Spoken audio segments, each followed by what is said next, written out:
Hello everybody, it is Stella from New Hope Wellbeing and we are back with another video. I hope everybody's been enjoying their week so far. We are back with the next of our Sumerian God videos. Today we're going to be discussing Emes. So this particular god has a bit of a different origin story than most. He was actually created at a wish of one of the other gods.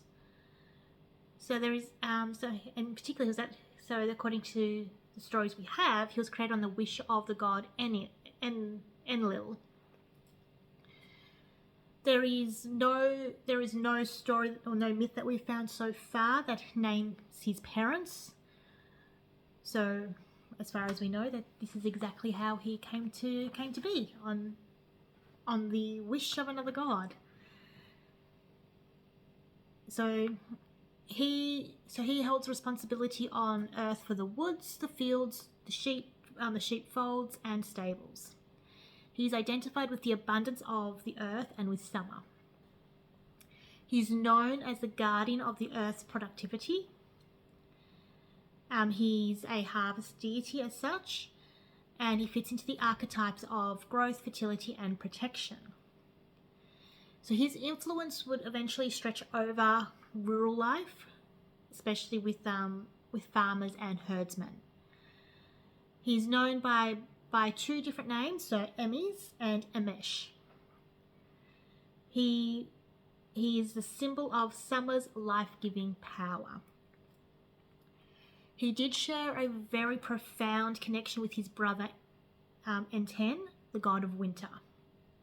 Where Emes brought warmth and growth, his brother brought coolness and rest.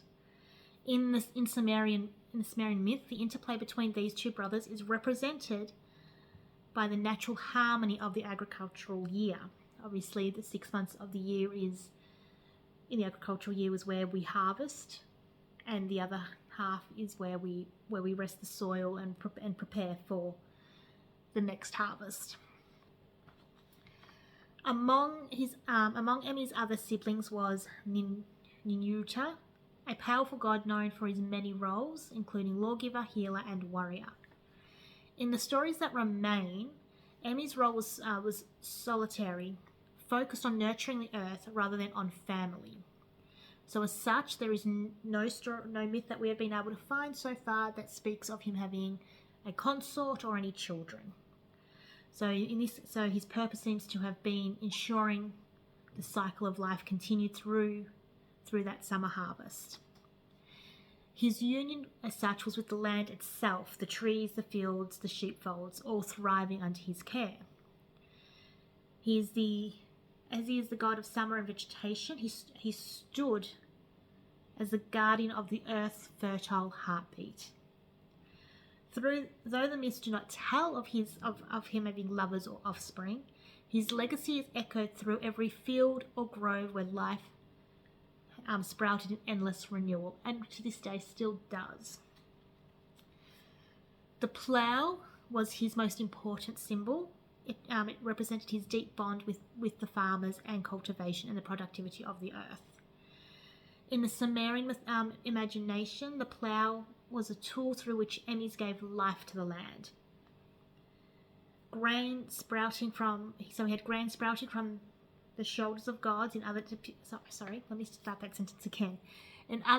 that we have of him, he did have grain sprouting from his shoulders, which symbolized the fertile power that he did carry. And these images capture his essence, which is one of nurturing and growth and the constant renewal of life. He existed for the fields and the forests, for the stables and the sheepfolds. His role was to nurture life, where the soil met the sky. He was not found in the skies or the heavens as other deities are and were. He remained very much tethered to the seasons, most notably to summer. It was during this time, under the bright sun, that his influence was strongest.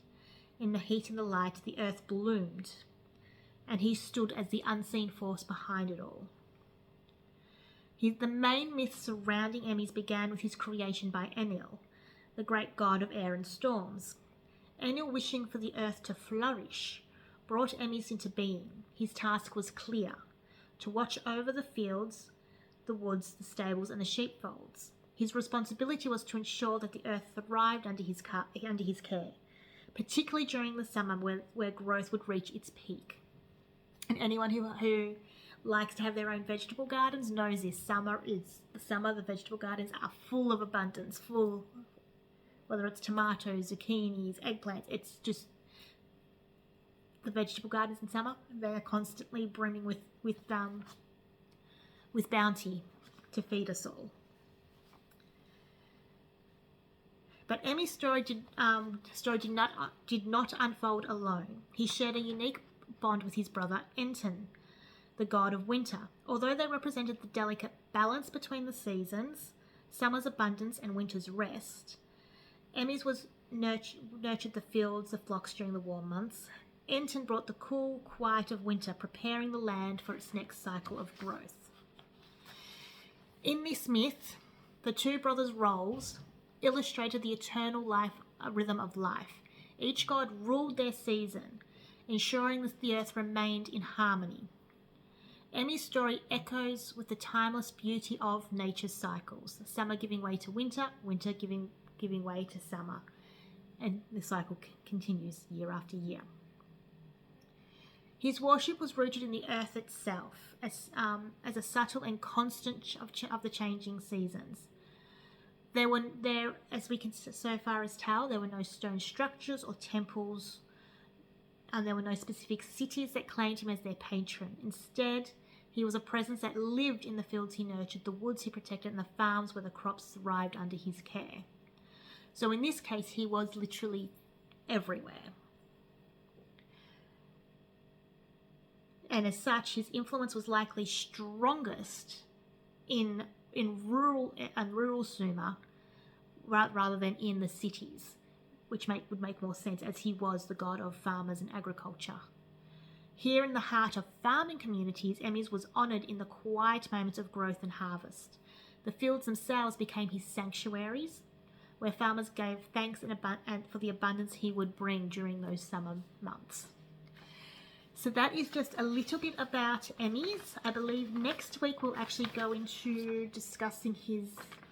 Oh no, we won't. Scrap that. We will be discussing his brother at some point, but not next week. Probably the next few weeks. But until then, I hope everybody has a great weekend. We do have a lunar eclipse this weekend, so do check your national guides as to what times they are. If you're here on the eastern coast of Australia, it will start at 3:30 a.m. Sunday morning, with the peak of it being at 4:11 a.m. So for those of you who are a bit crazy like myself, want to get up to witness the lunar eclipse, they are the times on the eastern border of Australia. For those in other parts of the world, please check your guides around where you are. Until then, I hope everybody enjoys their weekend, and we'll chat again next week. Bye!